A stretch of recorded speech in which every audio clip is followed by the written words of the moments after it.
Baik, kalau program pendidikan Pondok Pesantren Ar-Rasyid, mungkin kalau Bapak dan Ibu ada yang mau bertanya nih, kayaknya ada yang kurang ini. Kok namanya Pondok Pesantren Ar-Rasyid?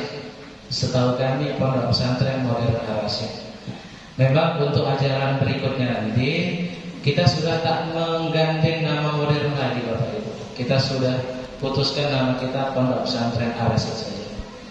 Ini tujuannya karena ada satu poin yang mau kita kuatkan di pondok pesantren ini tentang penguatan di bidang agamanya, terutama di kitab kuningnya. Tapi tidak meninggalkan hal-hal yang sebelumnya kami terapkan di modernnya untuk di bahasa asingnya. Tetap nanti di sini akan dikuatkan. Begitu juga nanti di beberapa pelajaran umumnya, agar anak-anak ini juga berprestasi di bidang umum, juga kita nanti tetap terapkan. Hanya perubahan nama yang arahnya kita nanti lebih besarnya ke agama. Visi Pondok Pesantren Ar-Rasyid yaitu mencetak generasi Islam yang berwawasan dan berakhlak Al-Quran serta terampil berbahasa asing. Kemudian tujuannya ada 4 poin utama yang mau kita tuju di Pesantren Ar-Rasyid, yaitu yang pertama Al-Quran. Inilah kita nanti adanya bidang tahfiz Al-Quran nanti. Selain juga beberapa hafalan wajib untuk per kelas yang bukan anak-anak hafiz Al-Quran. Yang kedua adalah kitab kuning. Yang ketiga bahasa asing, terutama bahasa Arab. Dan yang keempat akhlak. Untuk poin kedua kitab kuning dan poin ketiga ini sangat berkaitan erat, Bapak Ibu. Kenapa kita di tahun ini mulai ada penyeleksian bacaan Al-Quran? Kita sudah meriset anak-anak kita yang masuk-masuk ini. Beberapa mereka per kelas itu hitungannya dapat sampai 10 per kelas kita dapatkan. Anak kita yang sama sekali membaca Al-Qurannya bermasalah, terbata-bata. Akhirnya si guru sibuk mengurus anaknya tadi. Sementara materi kita semuanya materinya berbahasa Arab, bahkan ada yang tidak berbaris. Bisa beberapa kitab kami bawa. Nanti kalau Bapak Ibu penasaran boleh dibuka kitabnya. Itu tidak ada barisnya bahasa Arabnya. Kalau anak kita membaca bahasa Arab yang berbaris saja tidak mampu, bagaimana mungkin dia bisa membacanya yang tidak berbaris? Makanya kita mulai adakan ke sana arahnya. Kita tahun-tahun sebelumnya sudah mengadakan pembinaan. Kita punya pengasuhan. Untuk Bapak dan Ibu yang punya anak sebelumnya di Ar-Rasyid pasti sudah paham sistem kita. Kalau yang pertama kali, nanti anak Bapak Ibu kita di pesantren, setiap kelas itu ada pengasuhnya. Pengasuh ini tugasnya lebih besar daripada wali kelas. Kalau wali kelas mungkin mereka ruang lingkupnya hanya di kelas saja atau berkaitan dengan administrasi kelas. Kalau pengasuhan ini mereka ada di setiap jamnya. Dari jam 7 mulai mereka nanti tahsin Al-Quran, memperbaiki bacaan Al-Quran anak-anaknya, sampai siang, kemudian sore, malam mereka tetap sama pengasuh di kelas. Bahkan untuk tidur mereka pun semua ustadz dan ustadzah di pesantren ini kita bagi jadwalnya untuk jaga malam, begadang menjaga anak-anak kita. Saya bagian kurikulum Bapak Ibu. Kemudian Ustadz Poso, misalnya Ustadz Poso ini bagian kepala Pondok Aliyah, Ustadz Muhammad Ali Poso MPD. Beliau dapat jaga malam Kamis, saya malam Minggu. Kalau malam Kamis, malam Minggu kami tidak tidur menjaga anak-anak. Artinya ini pengasuhannya tugasnya ke sana. Karena beratnya tugas pengasuhan di sana, Bapak Ibu, mereka tidak punya waktu khusus untuk anak-anak yang terbata-bata membaca Al-Quran. Mereka hanya punya waktu mentahsinnya saja, memperbaiki anak-anak yang tajwidnya masih bermasalah. Kemudian kita sudah serahkan satu guru, baik di Putra dan di Putri. Di Putra langsung kita gerakkan Ustadz Ketua Bidang Tahfiz Al-Quran, namanya Ustadz Subhan. Beliau habis 30 juz dengan sanad dari Jawa kita cari. Beliau langsung yang mengajarkan setiap Jumat, Sabtu, Minggu sore untuk anak-anak yang sama sekali belum bisa membaca Al-Quran.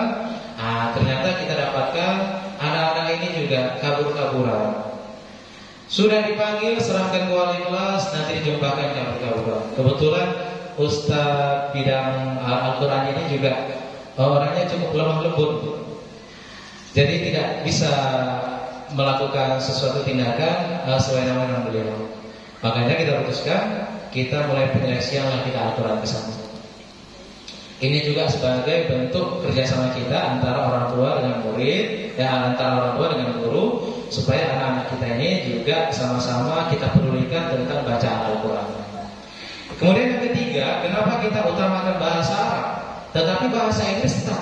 Kita punya klub bahasa Inggris, kita juga punya guru-guru, kita kelompokkan mereka di penguatan bahasa Inggris. Tetapi bahasa Arab ini kita sesuaikan dengan pelajaran pondok nanti yang banyaknya, sehingga sehari-hari anak ini di kelas ini menggunakan bahasa Arab, tetapi bahasa Inggrisnya nanti tetap ada prakteknya. Karena kita punya guru-guru bahasa Inggris juga, mereka juga nanti kita satukan dalam klub bahasa Inggris. Jadi anak-anak nanti yang ingin sekali penguatan bahasa Inggris sudah ada klubnya jelas di sana ada. Dan yang keempat adalah akhlak. Nah, ini juga salah satu tujuan yang sama-sama kita inginkan. Kemudian ada pembagian pendidikan Pondok Pesantren Ar-Rasyid untuk tahun ajaran 2022-2023 nanti. Inilah nanti arah atau poros Bapak dan Ibu nanti kemana mau mengarahkan anak-anak kita. Yang pertama adalah pendidikan formal. Pendidikan formal ini kita padukan antara pendidikan diniyah. Pendidikan diniyah itu pendidikan yang kitab kuningnya atau kitab gundulnya, atau kitab yang berbaris tetapi kita masukkan kitab diniyah. Yang kedua pendidikan umum, yaitu pendidikan madrasahnya, beberapa pelajaran yang biasanya diujiankan secara nasional. Misal kalau di MTS ada 4 pelajaran, yaitu bahasa Inggris, bahasa Indonesia, matematika, dan juga IPA. Ini kita padukan, tetapi kita pisah harinya. Untuk pelajaran diniyah misalnya 1 hari itu, maka 1 hari itu kita hanya pelajaran diniyah saja. Misal nanti di hari Sabtu jadwalnya pelajaran madrasah atau umum, maka 1 hari itu kita belajar madrasah saja, tidak lagi kita campur. Sehingga anak-anak ini ada pelajaran diniyah, salah satu yang sulit dipahami anak-anak sampai sekarang itu pelajaran nahwu. Kalau bapak ibu yang ada alumni pesantren pasti tahu sekali pelajarannya. Kemudian tiba-tiba nanti jam kedua dia jumpa matematika, ini ketemu susah. Anaknya nanti ngeblank pulang. Memang kita dapatkan beberapa anak sanggup, cuma yang lainnya belum bisa tentu mengikuti ke sana. Jadi kita pisahkan, karena bobot untuk agamanya kita kuatkan. 1 kelas itu mereka akan mempelajari 50 jam selama 1 minggu. Jadi kita bagi 30 untuk diniyahnya dan 20 untuk madrasahnya. 30 untuk diniyahnya dan 20 untuk madrasahnya. Nah, inilah kalau nanti anak-anak ibu masuk ke pendidikan formal, mereka tidak ada kewajiban menghafal Al-Quran yang seperti anak tahfiz Al-Quran. Target kita untuk anak-anak pendidikan formal adalah mereka selama 6 tahun, kita berdorongnya 6 tahun. Kalau nanti anak bapak ibu sampai kelas 3 MTS di sini, lalu masuk ke kelas 1 aliyah, mereka tidak kita anggap pindah jenjang, tapi naik kelas. Dari kelas 3 naik kelas 4, sehingga tidak perlu lagi di sana ada testing ulang atau apa, tidak. Cukup naik kelas saja. Makanya kita program 6 tahun. Nanti selama 6 tahun itu anak-anak di pendidikan formal mereka wajib hanya selesai juz 29, 30 dan beberapa surah pilihan saja. Ini nanti kalau anak bapak dan ibu masuk ke pendidikan formal. Selanjutnya, kedua ada tahfiz Al-Quran Ta'lim. Untuk tahfiz Al-Quran Ta'lim, ini adalah anak-anak yang kita letakkan di tahfiz Al-Quran. Kita pisahkan nanti lembaga tahfiz dengan lembaga pendidikan formal. Tahfiz ini anak-anaknya kita satukan dalam 1 kelas. Ta'lim itu belajar, jadi mereka menghafal tapi juga belajar. Nah, untuk di tahun ajaran baru ini kita ada ubah formatnya. Selama ini anak-anak tahfiz itu mereka selama hari Senin sampai hari Kamis mereka khusus hanya menghafal saja dengan guru hafidznya, baik dari pagi sampai sorenya dan juga malamnya. Tapi nanti di hari Sabtu dan Minggu mereka masuk ke dalam kelas, ikut sama teman-temannya yang belajar biasa. Hanya Sabtu dan Minggu mengikut pelajaran di hari Sabtu dan Minggu. Kalau nanti di kelas 2, misalnya di kelas 2 itu belajarnya bahasa Arab, matematika, kemudian sorok, maka selama setiap Sabtu dia hanya belajar itu saja. Kemudian setiap Minggu dia hanya belajar itu saja.